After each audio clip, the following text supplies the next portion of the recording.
Programme में आपको खुशामदीद कहते हैं। मैं असदुल्ला खान हूँ। शाजिया ज़ीशान ये प्रोग्राम पेश करती हैं, लेकिन ज़ाती वजूहात के बिना पर वो मौजूद नहीं है, तो उनकी गैर मौजूदगी में ये प्रोग्राम की इसकी मेज़बानी मैं कर रहा हूँ। नाज़रीन, पाकिस्तान में के जो हमसाया ममालिक हैं वहाँ पर ख़त्ते में हालात बदल रहे हैं और इन बदलते हालात में पाकिस्तान को बहुत से चैलेंजेस का भी सामना है। सिर्फ पाकिस्तान को नहीं बल्कि ख़त्ते के में मौजूद तमाम ममालिक को ही बहुत से चैलेंजेस का सामना है। हमारे यहाँ एक राय यह है कि अपोजिशन को इस बात का इदराक नहीं है और अपोजिशन एक ऐसे वक्त में लॉन्ग मार्च की बात कर रही है कि जब ये लॉन्ग मार्च पाकिस्तान के मुफाद में नहीं है। और दूसरी तरफ अपोजिशन की सियासी जमातों के यहाँ भी इख्तलाफात मौजूद हैं और अपोजिशन की जो सबसे बड़ी सियासी जमात है उसके अपने अंदर भी कुछ इख्तलाफात दिखाई देते हैं। ये इख्तलाफात किस हद तक हैं, पाकिस्तान को कौन से दाखिली चैलेंजेस दरपेश हैं, क्या अपोजिशन को एक पेज पर लाया जा सकता है, क्या अपोजिशन और हुकूमत मिलकर कोई स्ट्रैटेजी बना सकते हैं पाकिस्तान के फ़ायदे के लिए, क्या लॉन्ग मार्च होता नज़र आ रहा है। अफगानिस्तान में तालिबान की हुकूमत बनने के बाद पाकिस्तान के चैलेंजेस जो हैं वो दरपेश चैलेंजेस क्या होंगे। इसी मौजू पर बात करने के लिए वफाकी वज़ीर दाखिला शेख रशीद अहमद साहब हमारे साथ मौजूद हैं। शेख साहब बहुत शुक्रिया। सबसे पहले तो मैं अफगानिस्तान के हवाले से कुछ बात करना चाहता हूँ और फिर जो आज मरीम साहबा ने बयान दिए हैं और PDM की स्ट्रैटेजी जो दिखाई दे रही है। सबसे पहले सर ये बताइए कि पाकिस्तान ने जो इनखिला में दुनिया की मदद की है, इसके नतीजे में पाकिस्तान ने भी क्या कुछ हासिल किया है, कुछ एश्योरेंसेस पाकिस्तान को मिली हैं FATF के हवाले से, कुछ IMF की शराइत के हवाले से, कुछ पाकिस्तान को रिलैक्सेशन के हवाले से, क्या पाकिस्तान ने कुछ अचीव भी किया है इसमें? देखिए, दुनिया में इमेज बहुत इंपॉर्टेंट होता है। हर आदमी ने तारीफ की है कि नामसद हालात में हमने 10,000 लोगों को वहां से इनखला किया। गो पाकिस्तान में बाई रोड और बाई एयर 4,000 लोग दाखिल हुए और ट्रांजिट पे, और सारी दुनिया में इस बात को पाकिस्तान को इज्जत मिली कि भाई पाकिस्तान की अफवाज ने, पाकिस्तान के इदारों ने, पाकिस्तान की हुकूमत ने बेहतर रोल प्ले किया और अब भी प्ले कर रहे हैं। आज रात को भी हमने जर्मन को बाई रोड इनखला किया और आज भी जापानीज को हमने कहा कि ठीक है अपनाएं। आज हम उनको सिर्फ ये बताना होता है कि ट्रांजिट अगला कब उनका जाना है, वो हम भी दिखा रहे हैं उनको। अगर वो और एयरपोर्ट पे ट्रांजिट करना चाहें, एयरपोर्ट पे भी इंतजाम हैं। तो सारे हमारे इंतजाम हैं कि हम इस इनखला में काबल आए या इस्लामाबाद आए, तोरसम आए या इस्लामाबाद आए, काबल पे हम जिम्मेदार नहीं है। हम उनको पूरी फैसिलिटी देंगे और उनको वीजा देंगे, चाहे उनके पास डॉक्यूमेंट हैं या नहीं है। कोई भी शनाख्त है, जो एम्बेसी उनको उनकी रिस्पॉन्सिबिलिटी देती है, उनकी अथॉरिटी है और उनके रिस्पॉन्सिबिलिटी पे हम उनको वीजा दे रहे हैं। शेख साहब, बहुत सारे मुल्कों ने फ़ोन किया, 7-8 ममालिक ने, और बाज़ वज़रा ने तो या वज़रा आज़म ने तो 2 मरतबा भी फ़ोन किया इमरान खान साहब को शुक्रिया अदा करने के लिए, लेकिन जिन पर पाकिस्तान का सबसे ज़्यादा एहसान बनता है उन्होंने फ़ोन नहीं किया जो बाइडन ने। इस पर अपोजिशन ताना भी दे रही है। आप समझते हैं कि उन्होंने पाकिस्तान का एहसान जो है वो माना नहीं है पूरी तरह? देखें, बाज़ चीज़ों को हम बड़ी अहमियत दे देते हैं हमारी तरफ से। बाज़ जो पॉलिटिकली की फोन होते हैं, हम एक इंडिपेंडेंट दुनिया इस्लाम की सबसे बड़ी रियासत है, एटॉमिक फोर्स है और दुनिया के उस खत्ते में वाक़ हैं कि जहाँ हमें फोन छून की कोई इतनी सियासत में नहीं जाना चाहिए। हमारी अहमियत है, हमारी अहमियत बढ़ गई है और बढ़ जाएगी।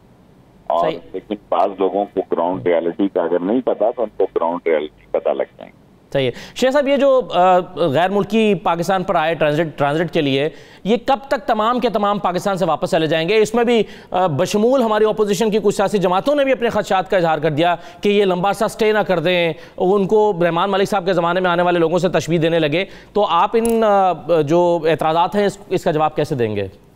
देखिए, हमने एक आदमी को भी अभी तक महाजर को एक्सेप्ट नहीं किया।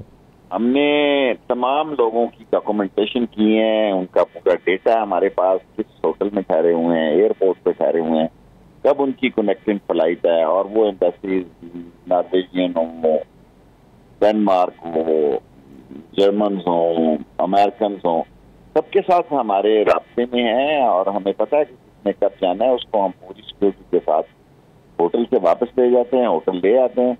और मोस्टली 10,000 में से 9,100 जा चुके हैं, 400-500 लोग हैं, जिसमें 300-400 एयरपोर्ट पे हैं। और ये आइंदा 1-2 हफ्ते में चले जाएंगे सब? 2 हफ्तों में 21 दिन का उनके पास ट्रांजिट हमने वीजा दिया, कईयों को 30 दिन का भी दिया था, वो चले गए। शाह साहब, ये जो अफगान मुहाजिरीन के आने के हवाले से हमने इंतजाम किए थे, क्या इसकी तादाद में या इन इंतजाम में इजाफा भी करना पड़ सकता है आपके ख्याल में, और कितने लोग अब तक आए हैं? कोई इजाफा नहीं किया। चमन में थोड़ी सी आमद ज्यादा हुई है, दोनों बॉर्डर खुले हुए हैं, कोई महाजरों की कैंप हमने नहीं बनाए हुए हैं। हमारे जहन में खाके जरूर हैं लेकिन उनकी जरूरत नहीं पड़ी है।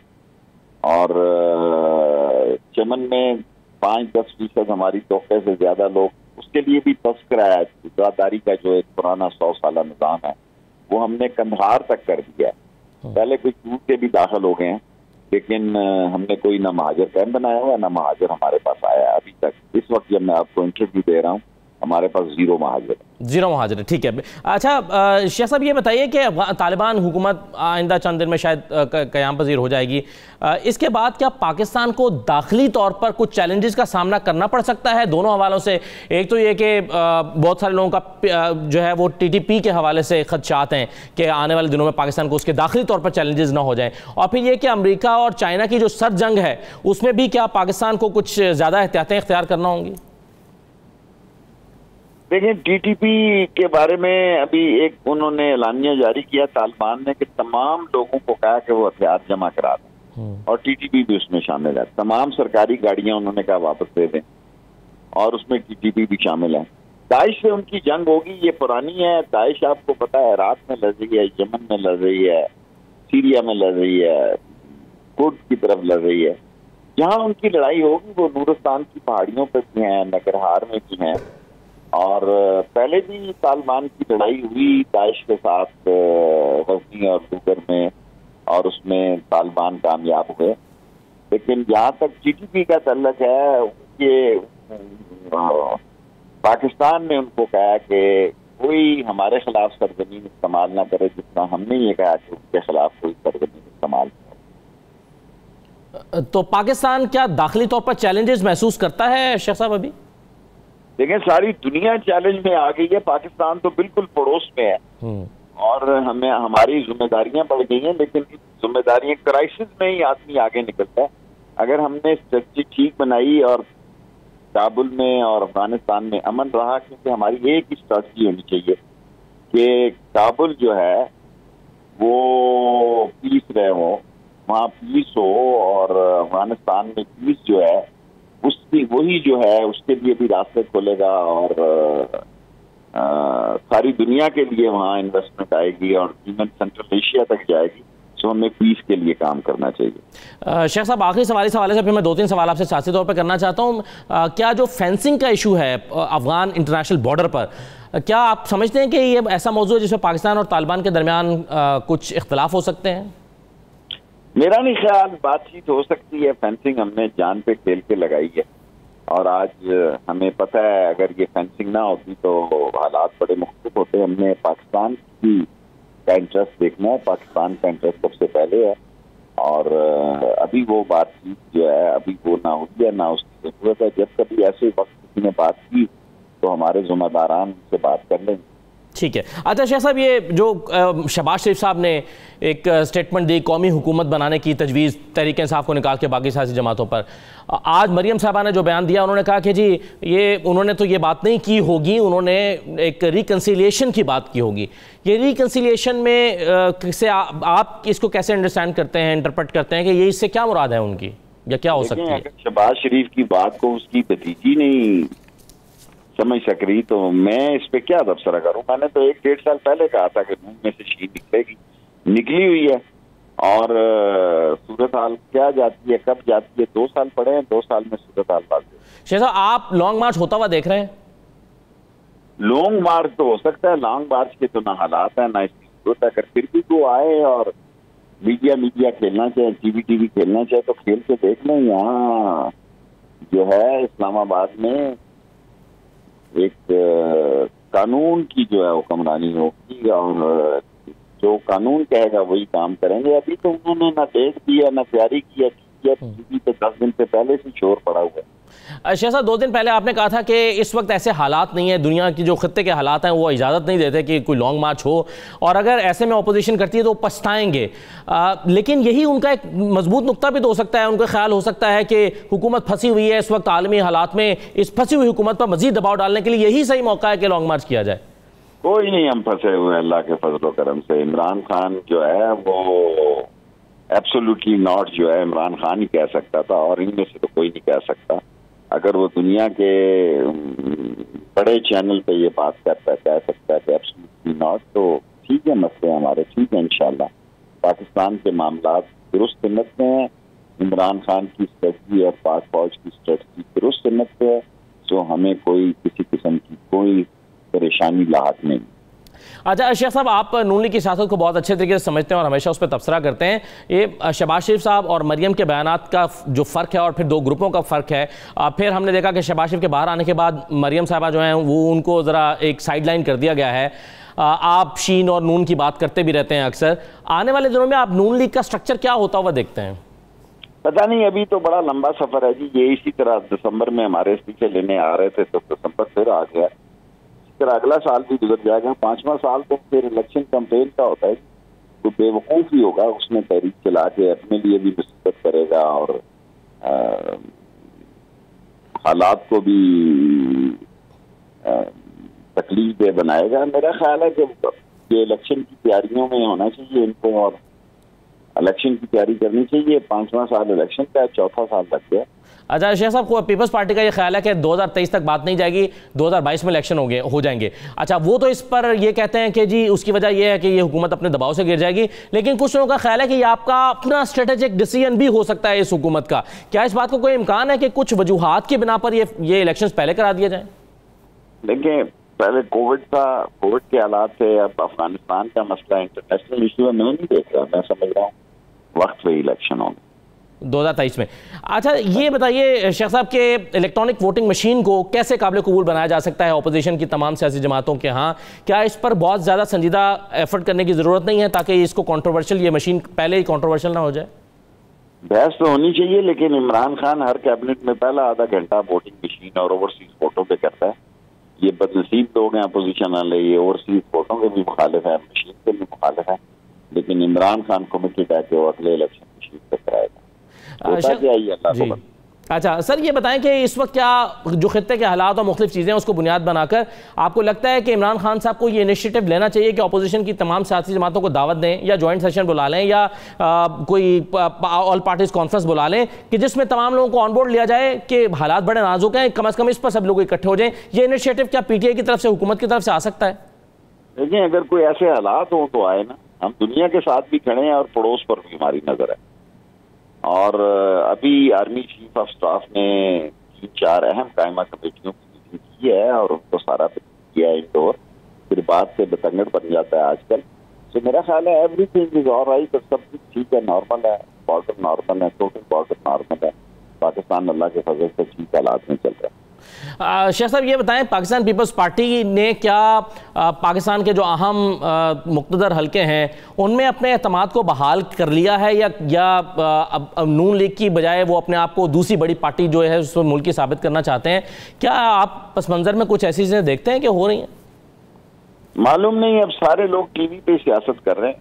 पाकिस्तान की सारी सियासत जो है वो टीवी की मरूने मिन्नत है। एक वो वक्त आएगा कि इन चेहरों को देख देख के लोग तंग आ जाएंगे और टीवी नहीं देखा करेंगे। जब ये आएंगे तो फिर कहेंगे अब वो अमाओ फिर आ गए, बंद कर दिया करेंगे, इससे तंग आ गए ये बातें सुन सकते थे, कोई नई बात नहीं है। तो पीपल्स पार्टी के एतमाद की कोई खास वजह नहीं है? मुझे नहीं मालूम, मैं उसको अभी कोई थ्रेट नहीं समझ। सही है, चलें, बहुत शुक्रिया शेख रशीद अहमद साहब प्रोग्राम में शिरकत करने के लिए। आपका एक छोटा सा ब्रेक लेते हैं नाज़रीन, ब्रेक के बाद वापस आते हैं।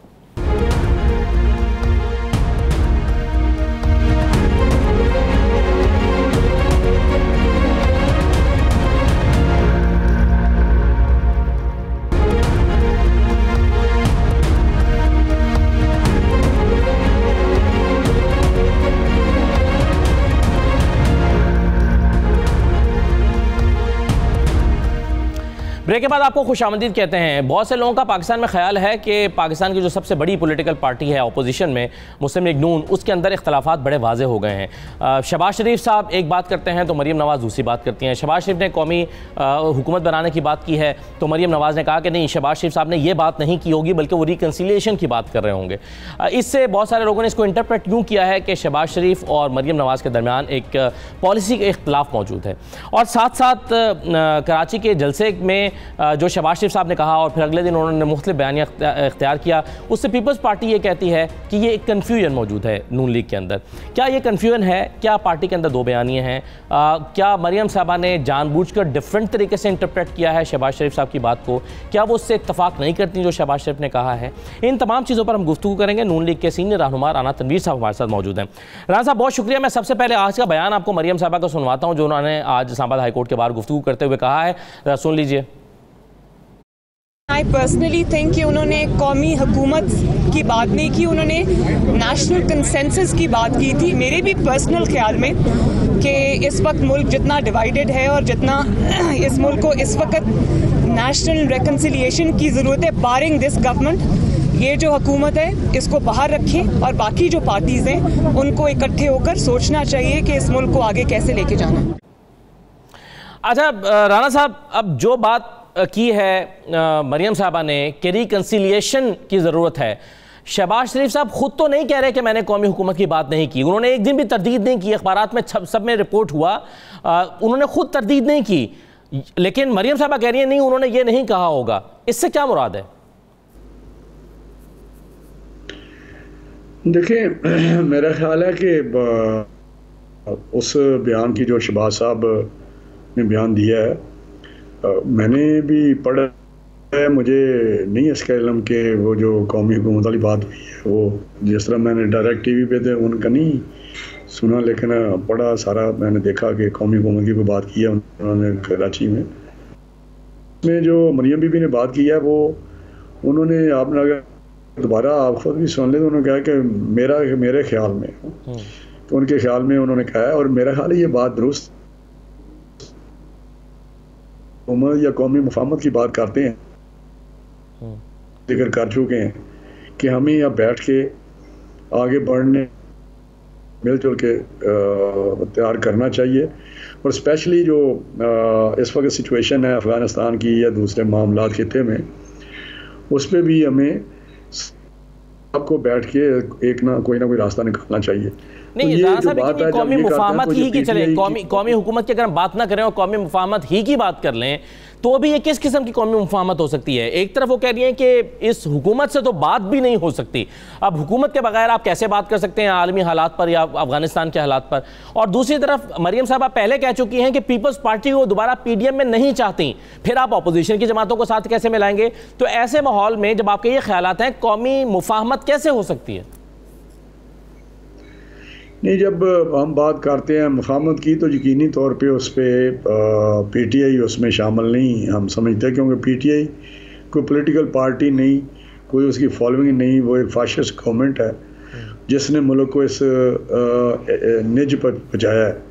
तो जिसने मुल्क में तबाही की हो, जिसने अदारों की तबाही की हो, जिसने बुरान पे बुरान खड़ा किया हो, जिसने 22 करोड़ अवाम की ज़िंदगी में मुश्किलात लाए हों, तो उसमें मैं समझता हूँ कि उनके साथ बैठ के बात करने को, वो तो इनका एक माइंडसेट है। वो कभी मशीन की बात करते हैं, कभी कुछ करते हैं, वो तो बस एक डगर पे चल रहे हैं। जितनी देर वो रह सकेंगे रह लेंगे, जब नहीं होंगे तो पार्टी खत्म उनकी हो जाएगी। आप ये कह रहे हैं कि क्या आप कह रहे हैं कि ये मुफाहमत जो है ये पीटीआई के बगैर होनी चाहिए, तो क्या पीपल्स पार्टी को आप कबूल कर लेंगे? डेफिनेटली पीपल्स पार्टी एक अपोजिशन की जमात है, पीडीएम का प्लेटफॉर्म अलग बात है। जब मुफाहमत कौमी मुफाहमत की बात करते हैं तो पीपल्स पार्टी एक नया प्लेटफॉर्म बनाना पड़ेगा सर इसके लिए। नहीं, प्लेटफॉर्म की जरूरत नहीं है। आप देखें, मेरा हाल है, अगर आप समझें कि किस तरह होता है, अगर ये सारे लोग बैठ जाए, प्लेटफॉर्म नहीं, सारे बैठ जाएं और एक चार्टर पे बात कर लेंगे किस तरह आगे किस तरह बढ़ा जा सकता है। तो आप कह रहे हैं कि इतने अहम काम के लिए आपको अलग से एक जगह पर बैठना है, तो इसका मतलब है कि पीडीएम मौसर प्लेटफॉर्म नहीं रहा। नहीं, पीडीएम का प्लेटफॉर्म देखें आप, वो एक और प्लेटफॉर्म है। वो प्लेटफॉर्म जो है वो एक आपको पता है कि जदोजहद है डेमोक्रेटिक तरीके से कि किस तरह हम आइन और कानून की पासदारी के लिए बात करते हैं, हम साफ शफाफ इलेक्शन की बात करते हैं और इस गवर्नमेंट से छुटकारा हासिल करने की बात करते हैं। ये जो बात हो रही है बहुत ब्रॉड बेस पे हो रही है और गॉड से टू ट्राई टू अंडरस्टैंड जब ये काम होता है, वो बात होती है कंसिलेशन की, रिकंसिलेशन की, तो ये बहुत एक ब्रॉड बेस होती है, बहुत बड़े एक बात कर रहे हैं बेस की, वहाँ पे बैठ के हम बात करें तो यकीनी तौर पे मेरा हाल आप भी अंडरस्टैंड करते हैं ये चीज़ें डेफिनेटली। इसको जब एक चीज़ निकलती है, एक आइडिया सामने आता है तो वो डिस्कस करने के बाद कोई ना कोई उसकी शक्ल निकल आती है कि किस तरह बैठ के बात होनी चाहिए। तो मैं समझता हूँ ये तो आप ये समझते हैं कि ये बातचीत मीडियम के प्लेटफॉर्म से हटकर किसी और प्लेटफॉर्म पर होनी चाहिए?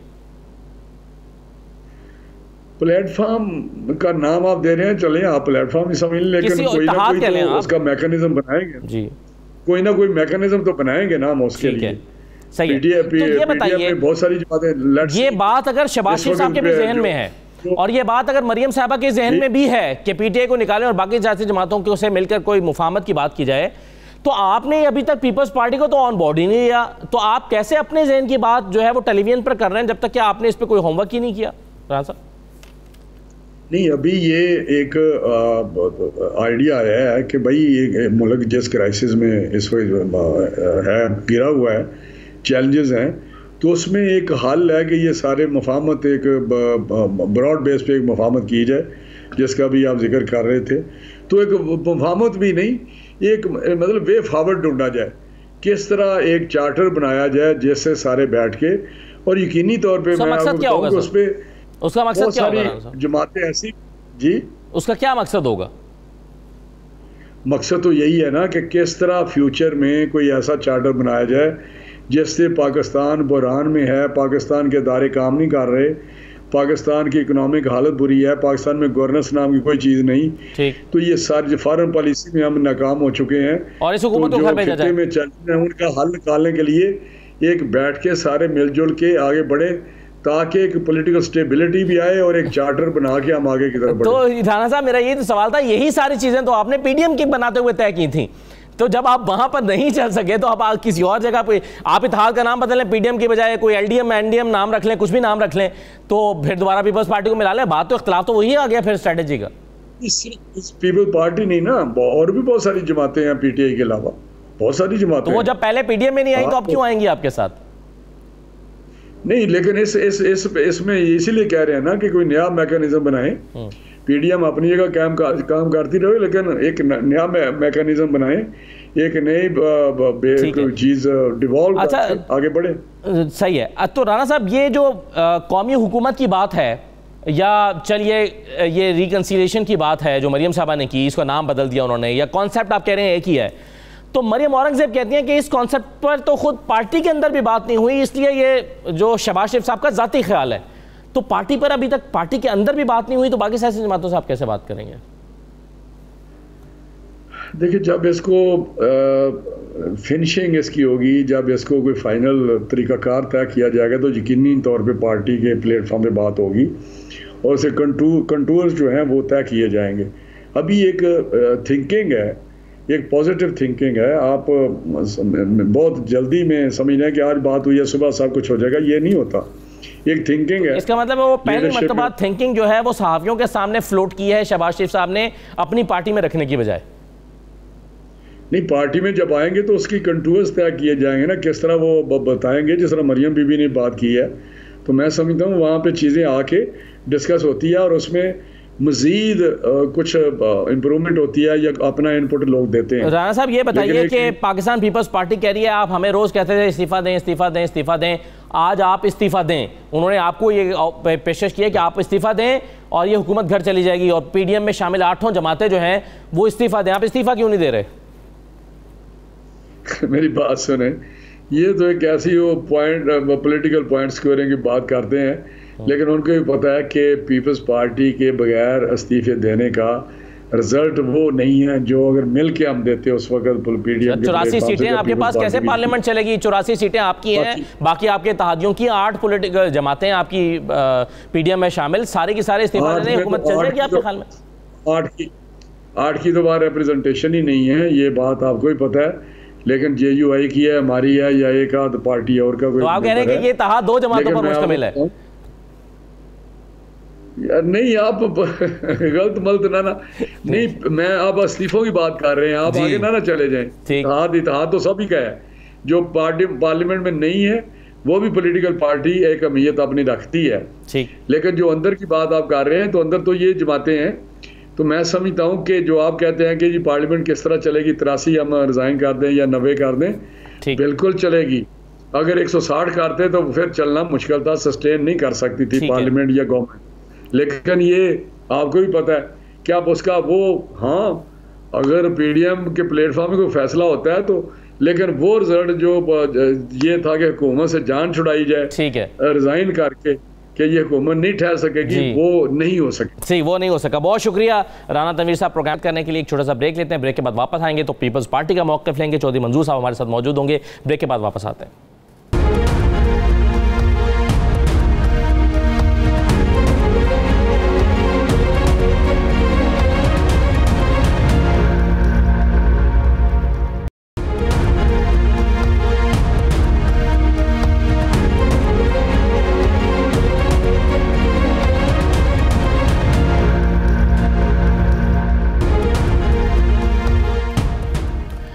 ब्रेक के बाद आपको दोबारा खुशामदीद कहते हैं। पाकिस्तान पीपल्स पार्टी के चेयरमैन बिलावल भुट्टो जरदारी ने कहा है कि पीडीएम वाले कंफ्यूज हैं, उन्हें समझ नहीं आ रही कि हुकूमत को घर भेजने के लिए क्या करना है। फिर साथ ही उन्होंने ये भी कहा कि अगर पीडीएम की नीयत साफ है तो वो इस्तीफे दें और लॉन्ग मार्च करें। और बिलावल भुट्टो जरदारी ये भी समझते हैं कि नाअहल हुकूमत से जान छुड़ाने का वक्त आ गया है। ये सब कैसे होगा, कैसे मुमकिन है, और पीडीएम को ये मशवरा क्यों दिया जा रहा है कि वो इस्तीफे दें, इन तमाम चीज़ों हम गुफ्तगू करेंगे। मेरे साथ पाकिस्तान पीपल्स पार्टी के सीनियर रहनुमा चौधरी मंजूर साहब मौजूद हैं। चौधरी साहब बहुत शुक्रिया। सबसे पहले तो ये कहिएगा कि जो बिलावल भुट्टो साहब ने कहा कि पीडीएम वाले कन्फ्यूज़ हैं, उन्हें कुछ समझ नहीं आ रही, आपको किन बातों से कन्फ्यूजन नज़र आती है पीडीएम की? नहीं, देखिए ना, कन्फ्यूजन तो पहले दिन से हर चीज़ पे वो कन्फ्यूजन पैदा कर देते हैं। मसलन मौलाना साहब ने पहले दिन कह दिया कि हम असम्बली में नहीं जाएंगे, और नून लीग जो थी वो बीच में बैठी हुई थी। जब हमने कहा कि नहीं जाना चाहिए तो वो छलांग लगा के असम्बली में चले गए। आपको याद होगा इलेक्शन के फौरी बाद। फिर उसके बाद जब पीडीएम बनी, पीडीएम बन नहीं रही थी, बड़ी मुश्किल के साथ हमने इन जमातों को इकट्ठा किया। हमारे तो ना कोई, बिलावल साहब 10 दिन आके लाहौर बैठे रहे, कोई ट्विटर खामोश थे, लोगों के फ़ोन का कोई जवाब नहीं दे रहा था। बड़ी मुश्किल से इकट्ठा करके पीडीएम बनाई। अब पीडीएम में मेन ओहदे भी ले गए, लेकिन उसके बाद स्ट्रेटजी पे इशू आया। इन्होंने कहा कि ज़िमनी इलेक्शन का बाइकाट कर दें, हमने कहा कि नहीं करना चाहिए। कन्फ्यूजन थी इनकी। जब हमने उनके सामने स्ट्रेटजी रखी और ख़ुद सिंध में सबसे पहले इलेक्शन लड़के दिखाया तो सब मान गए कि ये ठीक है, लड़ना चाहिए। उससे हुकूमत को बड़ा धचका पहुंचा। फिर इन्होंने कहा जी सेनेट इलेक्शन का बाइकआउट करना चाहिए। फिर हमने इनको समझाया कि वो 2/3 अक्सरियत ले जाएंगे। फिर ये इस्तीफ़ों पे आ गए और खामखा जिद पे आ गए। हमने कहा कि वो फिर 2/3 अक्सरियत ले जाएंगे कौमी असम्बली में, वो ज़िमनी इलेक्शन कराएंगे। हमने इनसे पूछा कि अगले दिन क्या करना है, तो इन्होंने कहा जी कि अगले दिन बस हम दोबारा इलेक्शन लड़ेंगे। अगर आपने दोबारा इलेक्शन लड़ना है तो इस्तीफे किस लिए देंगे? ठीक, तो कुछ पता नहीं है। अब भी देखिए कंफ्यूज इसलिए हैं, जो हमने स्ट्रेटजी बनाई थी हमने करके दिखा दी।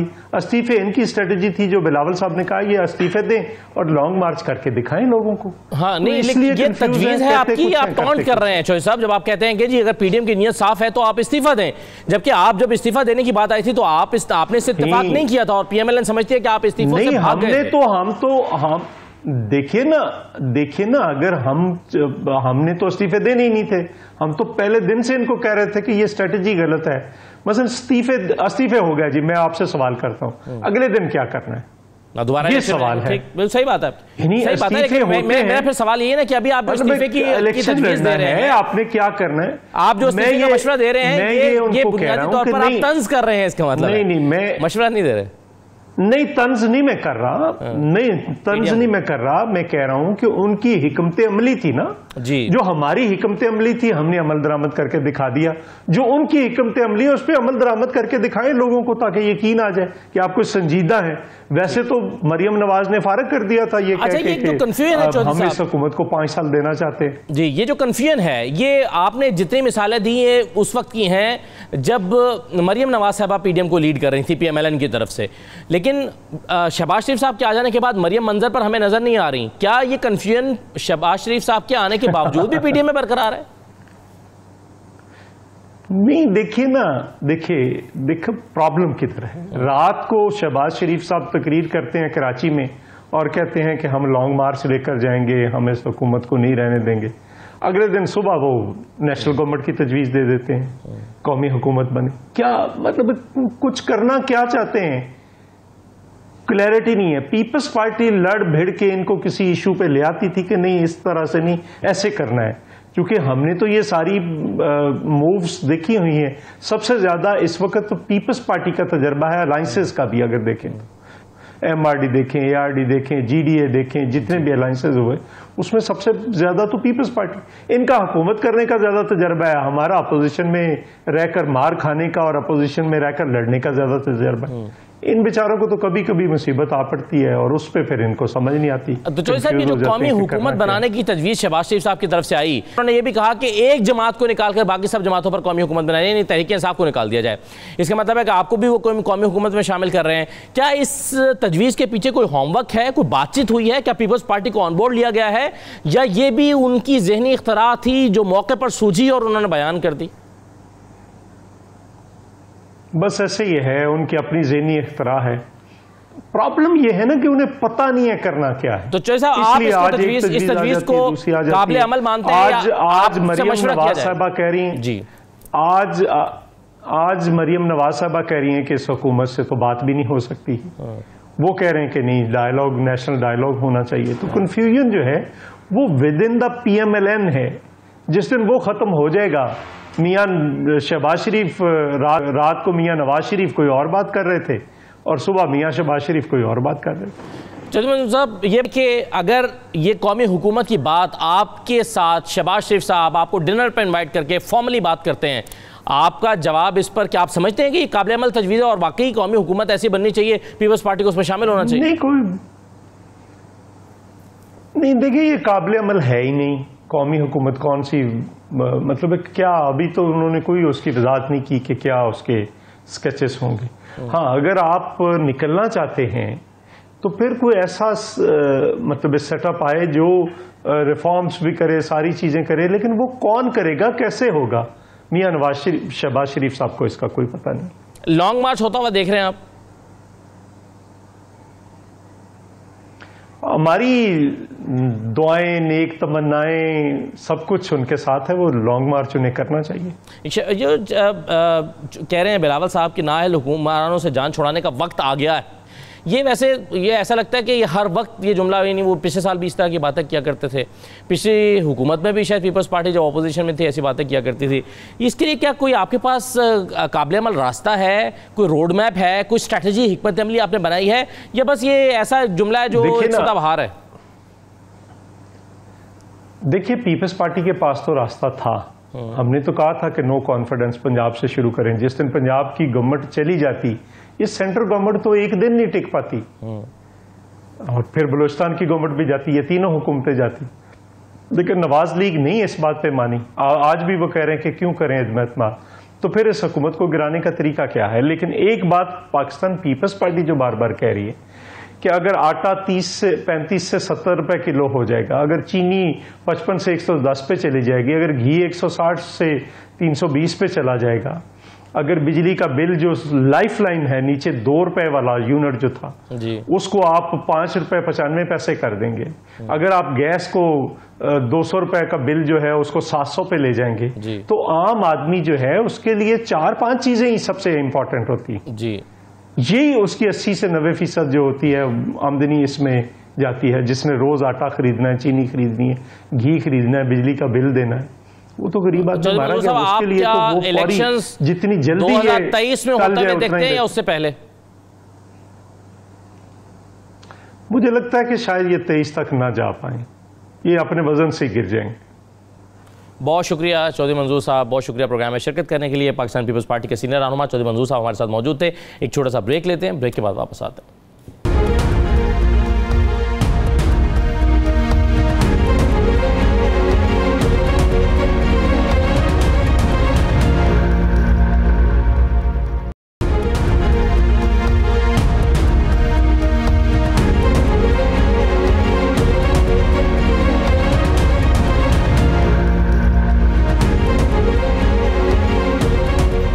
ब्रेक के बाद आपको दोबारा खुशामदीद कहते हैं। अफगानिस्तान से गैर मुल्की फोर्सेस का इनखला मुकम्मल हो चुका है, लेकिन तमाम चीज़ें अभी ठीक नहीं हैं।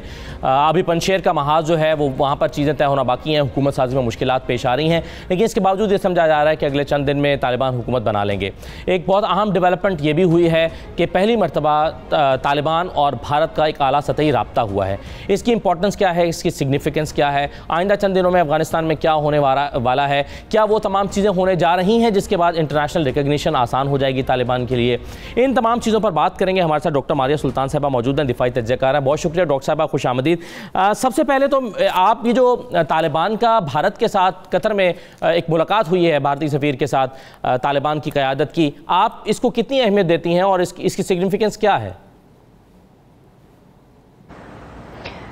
देखिए, ये खासी अहमियत की हामिल है हिंदुस्तान के नुक़्ते नज़र से, क्योंकि ये इस बात की अक्कासी करती है कि इस वक्त हिंदुस्तान के जो मामलात हैं अफ़गानिस्तान के अंदर वो तितर बितर हो चुके हैं बड़ी हद तक, और उनके जितने भी प्लान्स थे, जितने भी डिफरेंट सिक्योरिटी कॉन्टेक्स्ट थे, उनको दोबारा इस्तवार करने के लिए उनके लिए बहुत ज़रूरी है कि वो अफ़गान हुकूमत बिलखसूस तालिबान के साथ दोबारा अपने ताल्लुकात को इस्तवार करें।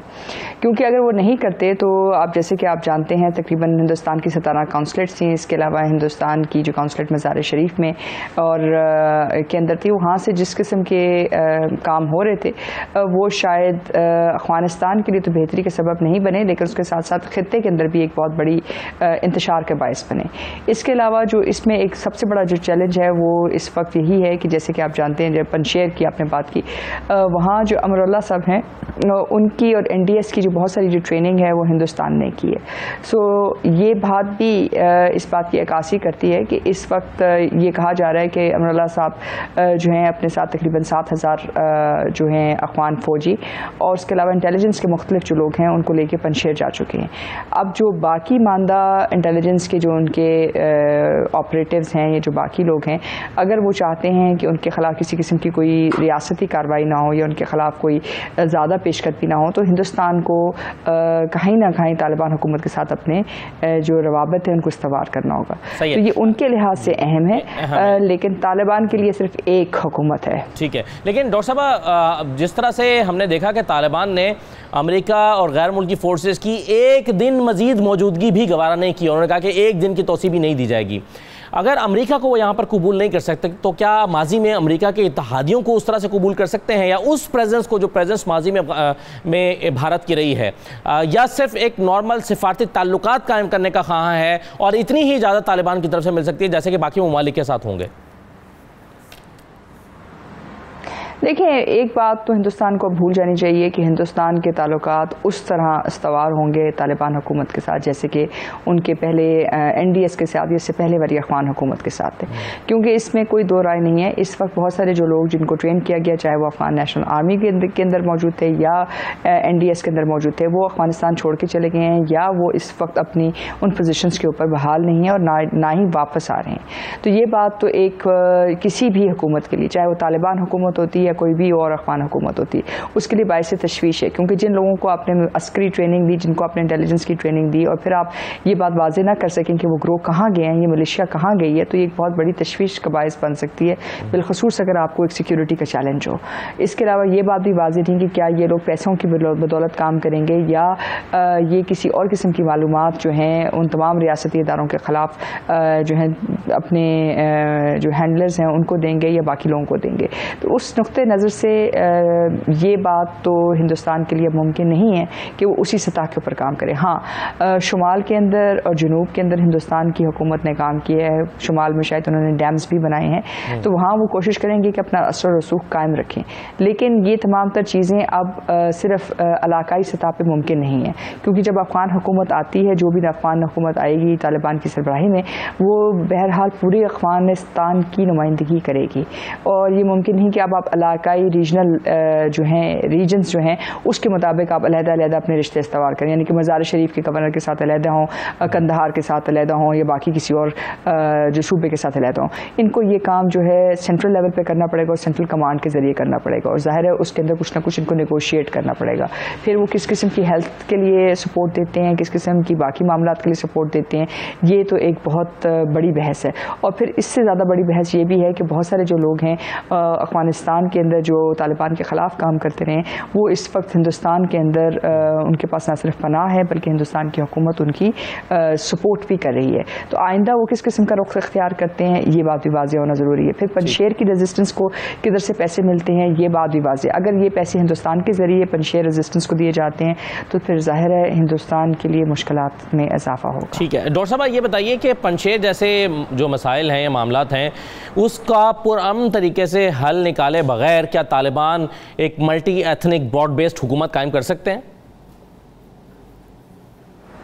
देखिए, इस वक्त पंजशेर की दो चैलेंजेस हैं। एक चैलेंज तो ये है, जैसे कि आपने देखा कि इस दफ़ा जिस दफ़ा तालिबान हुकूमत आई है तो सबसे पहले उन्होंने सरहद की जो पोजीशंस हैं उनको संभाला है, इसलिए तमाम सरहदी इलाकों से कुमक जाना बहुत मुश्किल है। अगर आप पंजशेर को देखें तो आप ये देखेंगे कि चारों तरफ जो है तालिबान की हुकूमत की या उनका असर रसूख जो है वहाँ कायम है। इसका मतलब ये है कि सिर्फ ज़मीनी रास्ते से या अंदरूनी रास्ते से वहाँ तक कुमक पहुँच सकती है। दूसरी बात यह है कि हमें जो चीज़ समझने की ज़रूरत है वो ये कि अफगानिस्तान एक कबायली मुल्क है, ज़ाहिर है वहाँ जिस कबीले का असर रसूख है वो उसी असर रसूख के मुताबिक काम करेंगे। और तीसरी बात ये कि मुज़ाकरात के ज़रिए ही जो है अफगानिस्तान के अंदर इस दफ़ा जो है तालिबान जो है काबुल तक पहुँचे, और अगर मुज़ाकरात नहीं खुलते तो ये मुमकिन ज़रूर है कि वहाँ जो है एक मिलिट्री पेशकदमी के ज़रिए कॉन्फ्लिक्ट हो सकता है। क्या मज़ार शरीफ के बाद इसी किस्म का एक आप फौज जो है पंजशेर में देखें, ये मुमकिन है अगर वहाँ मुज़ाकरात कामयाब होते हैं। अस्करी तौर पे ये चैलेंज रहेगा क्योंकि ये एक वैली है और ज़ाहिर है जो भी वादी होती है उसके अंदर जब भी आप एक मिलिट्री जो है एक ऑफेंसिव लॉन्च करने की कोशिश करते हैं तो सबकत जो है यूजुअली उन लोगों के पास होती है जो वहाँ मौजूद होते हैं। और इसके अलावा ये कि जिनके पास जो चढ़ाइयाँ हैं या जिनके पास जो हाइट्स हैं उसके ऊपर भी ये बहुत इस पर डिपेंड करेगा, एक वाहिद फोर्स नहीं हो सकती। और दूसरी सबसे बड़ी बात हमें याद रखनी चाहिए कि अफगान नेशनल आर्मी अभी तक तालिबान के रैंक्स एंड फाइल के अंदर वापस नहीं आई है, इसलिए इस वक्त ज़्यादातर जो अस्करी हिकमत अमली है वो मतलब सबवर्शन के ऊपर या वो एम्बुश के ऊपर या इस किस्म की चीज़ों के साथ मुंसलिक है। एक बड़ा मिलिट्री ऑफेंसिव नहीं है, लेकिन अगर बड़ा मिलिट्री ऑफेंसिव कर लेते हैं मे बी 6 महीने 8 महीने के बाद जब अफगान नेशनल आर्मी के साथ मिलकर अगर वो ये करते हैं तो हो सकता है अस्करी तौर के ऊपर भी पंजशेर के अंदर वो शायद पोजीशन होल्ड ना कर सकें। अगले 3 से 4 दिन में डॉक्टर साहब क्या आप देखती हैं तालिबान को अपनी हुकूमत बनाने और उसका ऐलान करते हुए? देखिए, उम्मीद तो यही की जा रही है कि एक वाज़ेह हुकूमत का जो ढांचा है वो शायद इस हफ्ते के अख्ताम तक निकल आएगा। इसके अंदर वो क्या काउंसिल बनाते हैं, क्योंकि अभी एक बहुत बड़ा मामला ये भी है कि कुछ जो तालिबान की आला सतह के जो मेम्बरान हैं उनके नाम अभी भी बैनुल अक़वामी दहशतगर्दों की लिस्ट के अंदर शामिल हैं। और इसके साथ साथ अभी तक ये बात भी वाज़ेह नहीं कि जो आगे माशी और सियासी जो मुस्तक़बिल है उसका खदोखाल क्या होंगे। लेकिन ये बात आप बड़े वाज़ेह तरीके से कह सकते हैं कि तालिबान की सरबराही में यह हुकूमत बनेगी। हाँ, इसके बाद लोहे जरगा का क्या फैसला होता है और मतलब अफ़गानिस्तान का जो आइन है उसमें क्या तब्दीली आती है उसके मुताबिक नई हुकूमत कायम होगी। क्योंकि अगर आइनी तब्दीली वो ले आते हैं तो फिर ज़ाहिर है आइनी तब्दीली की बदौलत ना सिर्फ स्ट्रक्चर अफ़गानिस्तान के अंदर हुकूमत का तब्दील हो जाएगा लेकिन उसका तरीका हुकूमत भी मुख्तलिफ हो जाएगा। अभी तक तो जो सिस्टम है वो अमेरिका और बरतानिया का एक मखलूत सिस्टम है, जिसमें एग्जेक्टिव के पास ज़्यादा पावर है, जो प्रेसिडेंशियल पावर सिस्टम से आ रही है। लेकिन उसके बावजूद क्योंकि एक कबायली मुल्क था, इसलिए उनको अब्दुल्ला अशरफ गानी दोनों को साथ जगह देनी पड़ी, जिसकी वजह से बहुत सारे मामलात आगे नहीं जा सके। और आपने देखा कि पिछले 3 साल में एक तरह से आप कह सकते थे कि स्टैंड स्टिल हुकूमत थी अफगानिस्तान के अंदर, यानी कोई ख़ास पेशरफ नहीं थी किसी भी मकाम के ऊपर। शायद ये सब कुछ उनको तब्दील करना पड़ेगा। बहुत शुक्रिया डॉक्टर मारिया सुल्तान साहबा प्रोग्राम में शिरकत करने के लिए। ये नाज़रीन आज का प्रोग्राम था, इजाज़त दीजिए, अल्लाह हाफ़िज़।